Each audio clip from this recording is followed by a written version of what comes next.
நாங்க திருப்பி எங்க கட்சியில் இருக்கக்கூடிய பெண்களோ ஆண்களோ அவங்க குடும்பத்து பெண்களை நாங்க பேசி இருந்தா நீங்க விட்டுருப்பீங்களா? இந்நேரம் விட்டுருப்பீங்களா?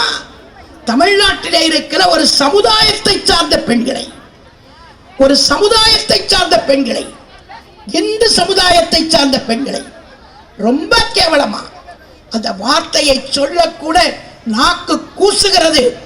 அப்படி ஒரு வார்த்தையை ஒரு அமைச்சர் பேசினால் இந்நேரம் ஸ்டாலின் தூக்கி போட்டிருக்க வேண்டும், வெளியேற்றி இருக்க வேண்டும். இந்நேரம் அமைச்சரையில் வைத்திருப்பதே அவருக்கு கேடு என்பதை மட்டும் நான் இந்த ஆர்ப்பாட்டத்தின் மூலமாக தெரிவித்துக் கொள்கிறேன். இவ்வளவு மோசமாக பேசலாமா?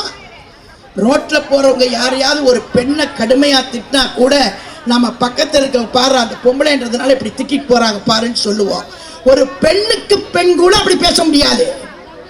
ஒரு பெண்ணுக்கு பெண் கூட அப்படி ஒரு ஆபாச வார்த்தையை சொல்லி திட்ட முடியாது. அந்த வார்த்தையை ஒரு அமைச்சராக இருக்கிற பொன்முடி கேவலமாக இந்த நாட்டிலே இருக்கிற பெண்களை பற்றி அவர் பேசியிருக்கிறார் என்று சொன்னால் அவர் ஆட்சியிலே இருக்கலாமா? அமைச்சராக நீடிக்கலாமா? நான் ஸ்டாலினை பார்த்து கேட்கிறேன்.